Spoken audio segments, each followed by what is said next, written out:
ಗೃಹ ಸಚಿವರ ಹೆಸರನ್ನ ಹೇಳಿಕೊಂಡು ಶಾಸಕ ಸ್ಥಾನದ ಅಪೇಕ್ಷೆಯಿಂದ ಗೋಪಾಲಕೃಷ್ಣ ನಾಯ್ಕ್ ಆಟೋಟೋಪ ಮೆರೆಯುತ್ತಾ ಇದ್ದು ಅದಕ್ಕೆ ಕಡಿವಾಣ ಹಾಕಬೇಕು, ಗೃಹ ಸಚಿವರ ಪ್ರಭಾವ ನಿಲ್ಲಬೇಕು ಮತ್ತು ಗೃಹ ಸಚಿವ ಪರಮೇಶ್ವರ್ ತಾಲೂಕಿಗೆ ಆಗಮಿಸುವವರೆಗೆ ಅನಿರ್ದಿಷ್ಟಾವಧಿ ಧರಣಿ ಮುಂದುವರಿಸುತ್ತೇವೆ ಎಂದು ನ್ಯಾಯವಾದಿ ನಾಗರಾಜ್ ನಾಯಕ್ ಹೇಳಿದರು. ಅವರು ಅಂಕೋಲಾ ಪಟ್ಟಣದ ಪೊಲೀಸ್ ಠಾಣೆ ಮತ್ತು ತಹಶೀಲ್ದಾರ್ ಕಚೇರಿ ಎದುರು ಸಾರ್ವಜನಿಕ ಧರಣಿಯಲ್ಲಿ ಪಾಲ್ಗೊಂಡು ಅವರು ಮಾತನಾಡಿದರು. ನಾವು 10 ಗಂಟೆಗೆ ಸಭೆ ಸೇರದಲ್ಲಿ ಬಂದು ಅವರ ಗುಂಡಾ ಜನರನ್ನು ಪ್ರೋತ್ಸಾಹಿಸಿ ಅವಾಚ್ಯ ಶಬ್ದಗಳಿಂದ ಬೈದು ಜೀವ ಬೆದರಿಕೆ ಕೊಟ್ಟು ನಮ್ಮ ಈ ಕಾರ್ಯಕ್ರಮ ಹಾಳು ಮಾಡಲಿಕ್ಕೆ ನೋಡಿದ್ದಾರಲ್ಲ, ಆ ಕುರಿತು ನಾನು ಕಂಪ್ಲೇಂಟ್ ಕೊಡಲಿಕ್ಕೆ ಬಂದಿದ್ದೆ. ಇವತ್ತು ಕಂಪ್ಲೇಂಟ್ ಕೊಡುವಾಗಲೂ ಸಹಿತ ಗೋಪಾಲಕೃಷ್ಣ ನಾಯಕನ ಸಹಚರರು ರಾಜಾರೋಷವಾಗಿ ಪೊಲೀಸ್ ಸ್ಟೇಷನ್ನಲ್ಲಿ ಸುತ್ತಾ ಇದ್ದಾರೆ. ಅದರಲ್ಲಿ ಸೂರಜ್ ನಾಯ್ಕು ಮತ್ತು ನಾರಾಯಣ ನಾಯ್ಕು ಮತ್ತು ಅವನು ಯಾರು ಹನೀಶ್ ಅಂದ್ಕೊಂಡು ಇವರು ಸುತ್ತಾ ಇದ್ದಾರೆ. ಮೇಲಾಗಿ ನಮ್ಮ ಮೇಲೆ ಪ್ರಕರಣ ದಾಖಲಿಕ್ಕೆ ತಯಾರಿ ನಡೀತಾ ಇದೆ. ಆರಾಮಾಗಿ ಅಂದರೆ complete lawlessness. Gopalakrishna Naiku home minister ಆಪ್ತ ಅಂತ ಹೇಳಿಕೊಂಡು ಇವತ್ತು ಅಂಕೋಲಾ ಪೊಲೀಸ್ ಸ್ಟೇಷನ್ನಲ್ಲಿ ನ್ಯಾಯ ಇಲ್ಲದೆ ಇರುವಂಥ ಪರಿಸ್ಥಿತಿ ಇದೆ. ನಾನೊಬ್ಬ ಜಿಲ್ಲಾ ನ್ಯಾಯಾಲಯದಲ್ಲಿ ವೃತ್ತಿ ಮಾಡುವ ಒಬ್ಬ ಹಿರಿಯ ವಕೀಲನಾಗಿದ್ದುಕೊಂಡು ಸಹಿತ ಒಂದು ವಕೀಲರಿಗೆ ಈ ರೀತಿ ನ್ಯಾಯ ಸಿಗಲಿಲ್ಲ ಅಂತ ಹೇಳಿದ್ರೆ ಪೊಲೀಸ್ ಸ್ಟೇಷನ್ನಲ್ಲಿ ಈಗ ಕಂಪ್ಲೇಂಟ್ ಕೊಡುವವರ ವಿರುದ್ಧವೇ ಕಂಪ್ಲೇಂಟ್ ಆಗ್ತದೆ ಅಂತ ಹೇಳಿದ್ರೆ ಶಾಂತಿಯುತವಾಗಿ ಯಾರಿಗೂ ತೊಂದರೆ ಕೊಡದಿದ್ದ ಹಾಗೆ ನಾನು ಇಲ್ಲಿ ಧರಣಿಯನ್ನ ಮಾಡ್ತಾ ಇದ್ದೀನಿ. ಅಂಕೋಲಾ ಪೊಲೀಸರು ನಿಜವಾದ ಅಪರಾಧಿಗಳನ್ನ ಬಿಟ್ಟು ಅಮಾಯಕರ ಮೇಲೆ ಪ್ರಕರಣ ದಾಖಲಿಸ್ತಾ ಇದ್ದಾರೆ. ಗೋಪಾಲಕೃಷ್ಣ ನಾಯ್ಕ್ ಗಾಡ್ ಫಾದರ್ ಸಚಿವ ಪರಮೇಶ್ವರ್ ಬರುವವರೆಗೂ ಪ್ರತಿಭಟನೆ ಮುಂದುವರಿಸುತ್ತೇನೆ. ಗೃಹ ಸಚಿವರ ಆಪ್ತ ಎಂದು ಹೇಳಿಕೊಳ್ಳುತ್ತಾ ಗೃಹ ಸಚಿವರ ಕಚೇರಿಯಿಂದ ಫೋನ್ ಮಾಡಿಸುತ್ತಾ ಕೆಲವು ದುಷ್ಕೃತ್ಯಗಳನ್ನ ಮೆರೆಯುತ್ತಿದ್ದಾನೆ. ಶಾಸಕನಾಗಬೇಕು ಎನ್ನುವ ನಿಟ್ಟಿನಲ್ಲಿ ಅಂಕೋಲಾದ ಶಾಂತ ಊರಿನಲ್ಲಿ ಅಶಾಂತಿ ಉಂಟು ಮಾಡುತ್ತಿದ್ದಾನೆ ಎಂದು ಹೇಳಿದ್ರು. ಅಂಕೋಲಾದ ವಂದಿಗೆಯ ಸುಂದರ ಕಾರ್ಯಕ್ರಮ ನಡೆಯುತ್ತಿರುವಾಗ ಗೋಪಾಲಕೃಷ್ಣ ನಾಯ್ಕ್ ಚಿತಾವಣೆಯಿಂದ ಕೆಲವು ಯುವಕರು ನಾನು ಮಾತನಾಡುತ್ತಿರುವಾಗ ಗೋಪಾಲಕೃಷ್ಣ ನಾಯ್ಕ್ ಅವರ ಕೆಲವು ಬೆಂಬಲಿಗರು ನಾನು ಮಾತನಾಡುತ್ತಿರುವಾಗ ವಾಚ್ಯ ಶಬ್ದಗಳಿಂದ ನಿಂದಿಸಿ ಆಟಾಟೋಪ ಮೆರೆಯುತ್ತಿದ್ದಾರೆ. ಅವರ ವಿರುದ್ಧ ದೂರು ನೀಡಲು ಬಂದಾಗ ನಮ್ಮೊಂದಿಗೆ ಬಂದ ಕೆಲವು ಅಮಾಯಕರ ಮೇಲೂ ಗೋಪಾಲಕೃಷ್ಣ ನಾಯ್ಕ್ ಅವರ ಚಿತಾವಣೆಯಿಂದ ದೂರು ದಾಖಲಿಸಿದ್ದಾರೆ. ಅಲ್ಲಿ ಏನಾಯ್ತು ಅಂದ್ಕೊಂಡು ಅವರೇ ಅಲ್ಲಿ ಸುತ್ತಮುತ್ತನವ್ರನ್ನೆಲ್ಲ ಕೇಳಿ ಬಂದಿದ್ದಾರೆ ಇವತ್ತು ಪೊಲೀಸರು.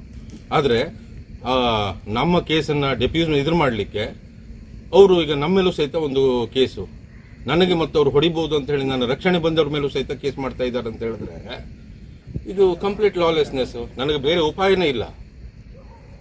ಇವತ್ತು ಹೋಮ್ ಮಿನಿಸ್ಟರ್ ಇಲ್ಲಿ ಬರುವವರೆಗೂ ನಾನು ಹೇಳುವುದಿಲ್ಲ. SP ಅವರಿಗೂ ಈ ಸಂದೇಶ ಹೋಗಲಿ. ನಾನು SP ಅವರಿಗೂ ಈ ಘಟನೆ ಆದ ಕೂಡಲೇ ಇಂಟಿಮೇಷನ್ ಕೊಟ್ಟಿದ್ದೀನಿ. ಆಗಿದ್ದಾರೆ ಈಗ ಈ ಗೋಪಾಲಕೃಷ್ಣ ದೆಸೆಯಿಂದಾಗಿ ಅವರು ಹೆಲ್ಪ್ಲೆಸ್ ಆಗಿದ್ದಾರೆ. ಯಾಕಂದ್ರೆ ಹೋಮ್ ಮಿನಿಸ್ಟರ್ ಆಫೀಸ್ನಿಂದ ಫೋನ್ ಬರ್ತದಂತೆ, ಸನ್ಮಾನ್ಯ ಮುಖ್ಯಮಂತ್ರಿ ಸಿದ್ದರಾಮಯ್ಯನವರೇ, ನೀವು ಒಬ್ಬ ವಕೀಲರು, ಇವತ್ತು ಒಬ್ಬ ನ್ಯಾಯವಾದಿ ಈ ಮಧ್ಯರಾತ್ರಿಯಲ್ಲಿ ಇಲ್ಲಿ ಕುಳಿತುಕೊಳ್ಳುವಂತ ಪರಿಸ್ಥಿತಿ ನನಗಿದೆ. ಇದು ನಿಮ್ಮ ಲಾ ಅಂಡ್ ಆರ್ಡರ್ನ ತೋರಿಸ್ತಾ ಇದೆ.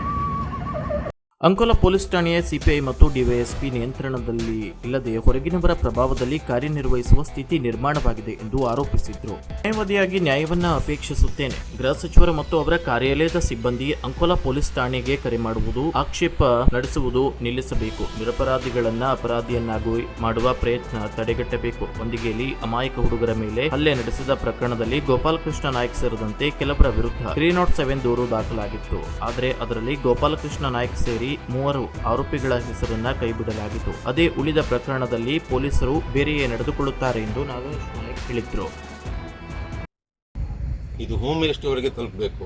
ಅಟ್ಲೀಸ್ಟ್ ನಮ್ಮ ಅಂಕೋಲಕ್ಕೆ ಬೇರೆಯವ್ರನ್ನ ಒಬ್ಬ ಹೋಮ್ ಮಿನಿಸ್ಟರ್ನ ಸಿದ್ದರಾಮಯ್ಯನವರು ಮಾಡಬೇಕು. ಗೋಪಾಲಕೃಷ್ಣ ನಾಯಕನ ಹಾವಳಿ ಅತಿಯಾಗಿ ಹೋಗಿದೆ. ಇವತ್ತು ಮರಳು ಕದ್ದು ಹೊಡೆಯುವವರು ಅವರು ಇವತ್ತು ನಮ್ಮ ವಿರುದ್ಧ ಅಲ್ಲಿ ಸುಳ್ಳು ಕಂಪ್ಲೇಂಟ್ ಕೊಡಲಿಕ್ಕೆ ಅಲ್ಲಿ ಜಮಾವಣೆಯಾಗಿ ಆಗ್ತಾ ಇದ್ದಾರೆ. ಇದರಿಂದ ಎಲ್ಲಿ ನ್ಯಾಯ ಇದೆ? ಈ ಮಧ್ಯರಾತ್ರಿಯಲ್ಲಿ ನಾನು ಇಲ್ಲಿ ಒಬ್ಬನೇ ಕುಳಿತುಕೊಳ್ಬೇಕಾಗಿರುವಂಥ ಪರಿಸ್ಥಿತಿ. I am always one man army. ನನಗೆ ಯಾರ ಅವಶ್ಯಕತೆಯೂ ಇಲ್ಲ. ಇವತ್ತು ನಾನು ಸತ್ಯಕ್ಕಾಗಿ ಇವತ್ತು ಏನು ಸ್ವಾತಂತ್ರ್ಯ ಹೋರಾಟದ ನೆಲದಲ್ಲಿ ಒಬ್ಬಂಟಿಯಾಗಿ ಕುಳಿತಿದ್ದೀನಿ. ಕಂಪ್ಲೇಂಟ್ ಕೊಡೋರು ಇಡೀ ಊರು ನೋಡಿದೆ. ಒಂದಿಗೆ ಊರಿಗೆ ಇವತ್ತು ಪೊಲೀಸರು ಏನಂತಾರೆ, ಅವ್ರು ಕೊಟ್ಟರು ತಗೊಳ್ಬೇಕಾಗ್ತದೆ. ಹಾಗಾದ್ರೆ ಒಂದು ಪ್ರಿಲಿಮಿನರಿ ಎನ್ಕ್ವೈರಿ ಅನ್ನೋದಿಲ್ವಾ? ಮಂತ್ರಿಗಳು ಇಲ್ಲಿಗೆ ಬರುವವರೆಗೂ ನಾವು ಧರಣಿ ಹಿಂತೆಗೆದುಕೊಳ್ಳುವುದಿಲ್ಲ. ಕರ್ನಾಟಕದ ಇತರ ಭಾಗಕ್ಕೆ ಪರಮೇಶ್ವರ್ ಅವರೇ ಗೃಹ ಸಚಿವರಾಗಿರಲಿ, ಇಲ್ಲವಾದರೆ ಅಂಕೋಲಾಕ್ಕೆ ಬೇರೆ ಗೃಹ ಸಚಿವರನ್ನ ನೀಡಲಿ ಎಂದು ಅವರು ತಮ್ಮ ಆಕ್ರೋಶವನ್ನ ವ್ಯಕ್ತಪಡಿಸಿದ್ರು. ಅಂಕೋಲಾ ಪೊಲೀಸ್ ಠಾಣೆಯ ಪೊಲೀಸರಿಗೆ ಸರಿಯಾಗಿ ಕೆಲಸ ಮಾಡಲು ಸ್ವಾತಂತ್ರ್ಯವಿಲ್ಲದಂತಾಗಿದೆ. ಪೊಲೀಸ್ ಠಾಣೆಯ CRPC ಅಥವಾ BNS ಕಾನೂನು ಅಡಿ ನಡೆಯುವ ಬದಲು ಗೋಪಾಲಕೃಷ್ಣ ನಾಯ್ಕ್ ಕನ್ನಡಿ ನಡೆಯುತ್ತಿರುವುದು ಒಂದು ದೊಡ್ಡ ದುರಂತ. ಇದನ್ನ ಖಂಡಿಸಿ ಈ ಧರಣಿ ನಡೆಸಲಾಗುತ್ತಿದೆ ಎಂದು ಹೇಳಿದ್ರು. ಆಗಿದ್ದಾರೆ ಈಗ ಈ ಗೋಪಾಲಕೃಷ್ಣ ದೆಸೆಯಿಂದಾಗಿ ಅವರು ಹೆಲ್ಪ್ಲೆಸ್ ಆಗಿದ್ದಾರೆ. ಯಾಕಂದ್ರೆ ಹೋಮ್ ಮಿನಿಸ್ಟರ್ ಆಫೀಸ್ನಿಂದ ಫೋನ್ ಬರ್ತದಂತೆ, ಸನ್ಮಾನ್ಯ ಮುಖ್ಯಮಂತ್ರಿ ಸಿದ್ದರಾಮಯ್ಯನವರೇ, ನೀವು ಒಬ್ಬ ವಕೀಲರು, ಇವತ್ತು ಒಬ್ಬ ನ್ಯಾಯವಾದಿ ಈ ಮಧ್ಯರಾತ್ರಿಯಲ್ಲಿ ಇಲ್ಲಿ ಕುಳಿತುಕೊಳ್ಳುವಂತ ಪರಿಸ್ಥಿತಿ ನನಗಿದೆ. ಇದು ನಿಮ್ಮ ಲಾ ಅಂಡ್ ಆರ್ಡರ್ನ ತೋರಿಸ್ತಾ ಇದೆ. ನಾಗರಾಜ್ ನಾಯ್ಕ್ ಧರಣಿ ನಿರತ ಸ್ಥಳಕ್ಕೆ ಕುಮಟಾ ಕ್ಷೇತ್ರದ ಶಾಸಕರಾದ ದಿನಕರ್ ಶೆಟ್ಟಿ ಬಂದು ಬೆಂಬಲವನ್ನ ವ್ಯಕ್ತಪಡಿಸಿದ್ರು. ನಾಗರಾಜ್ ನಾಯ್ಕರ್ ಇದ್ದಾರೆ, ಹೀಗಾಗಿ ನಾನು ಎಲ್ಲ ಕೆಲಸವನ್ನು ಬಿಟ್ಟು ನಾನು ಇವತ್ತು ಅವ್ರ ಪರವಾಗಿ ಬಂದಿದ್ದೇನೆ. ಮತ್ತು ಪೊಲೀಸರಿಗೂ ಹೇಳಿದ್ದೇನೆ, ನಿಮ್ಗೆ ಏನಾದರೂ ಭಯ ಇದ್ರೆ ನನ್ನ ಮೇಲೂ ನೀವು ಕೇಸ್ ಮಾಡ್ರಿ, ನಾನು ಅದನ್ನು ಎದುರಿಸುವಂಥದ್ದು ತಾಕತ್ತು ಶಕ್ತಿ ದೇವರು ನನಗೆ ಕೊಟ್ಟಿದ್ದಾನೆ. ನಮ್ಮ ಕಾರ್ಯಕರ್ತರಿದ್ದಾರೆ, ನಮ್ಮ ಪಕ್ಷದ ಮುಖಂಡರಿದ್ದಾರೆ. ನಾವೇನು ಭಯ ಪಡೋದಿಲ್ಲ, ನಾವೇನು ಕೆಟ್ಟ ಕೆಲಸ ಮಾಡಿಲ್ಲ. ನಾನು 3ನೇ ಬಾರಿ ಶಾಸಕನಾಗಿದ್ದೇನೆ. ಇವತ್ತು ನನ್ನ ಕ್ಷೇತ್ರದಲ್ಲಿ ಯಾವುದೇ ಈ ರೀತಿಯ ಘಟನೆಗಳು ದುರ್ಘಟನೆಗಳು ನಡೆದದ್ದು ಇಲ್ಲ. ಇವತ್ತಿನ ತನಕ ಅಷ್ಟು ಶಾಂತ ರೀತಿಯಿಂದ ನಾವು ಅಧಿಕಾರವನ್ನು ಚಲಾವಣೆ ಮಾಡ್ತೇವೆ. ಪ್ರತಿಯೊಬ್ಬರಿಗೂ ನ್ಯಾಯ ಕೊಡೋದ್ರ ಪ್ರಯತ್ನವನ್ನು ಮಾಡಿದ್ವಿ. ಇವತ್ತು ನಾಗರಾಜ್ ನಾಯ್ಕರ ಪರವಾಗಿ ನಾನು ವೈಯಕ್ತಿಕವಾಗಿ ಅವರಿಗೆ ಹೇಳಿದ್ದೇನೆ, ನೀವು ಯಾವುದೇ ಸಮಯದಲ್ಲಿ ನನಗೆ ಫೋನ್ ಮಾಡಿರಿ, ನಾನು ನಿಮ್ಮ ಪರವಾಗಿ ಬರ್ತೇನೆ. ಬೇಕಾದ್ರೆ ಎಲ್ಲಿ ಬೇಕಾದರೂ ಬರ್ತೇನೆ, ಬೆಂಗಳೂರು ಬರ್ತೇನೆ ಬೇಕಾದರೆ, ಅಥವಾ SP ಅವರ ಆಫೀಸಿಗೆ ಹೋಗಿ ಅಲ್ಲೂ ಬೇಕಾದರೆ ಧರಣಿ ಕೂತ್ಕೊಳ್ಳೋದಾದರೆ ನಾನು ಅವ್ರ ಜೊತೆಯಲ್ಲಿ ಇರ್ತೇನೆ ಎನ್ನುವಂಥ ಒಂದು ಮಾತು ಈ ಒಂದು ಸಂದರ್ಭದಲ್ಲಿ ಹೇಳಿ ನಾನು ಮಾತನಾಡಿದ್ದೇನೆ. ನಮಸ್ಕಾರ. Koojalli times news, Ankola. ಕುತೂಹಲಕಾರಿ ಮಾಹಿತಿಗಾಗಿ ಕೂಜಳ್ಳಿ ಟೈಮ್ಸ್ ಚಾನೆಲ್ಗೆ ಸಬ್ಸ್ಕ್ರೈಬ್ ಆಗಿ, ಪಕ್ಕದಲ್ಲಿರುವ ಬೆಲ್ ಐಕಾನ್ ಅನ್ನು ಪ್ರೆಸ್ ಮಾಡಿ.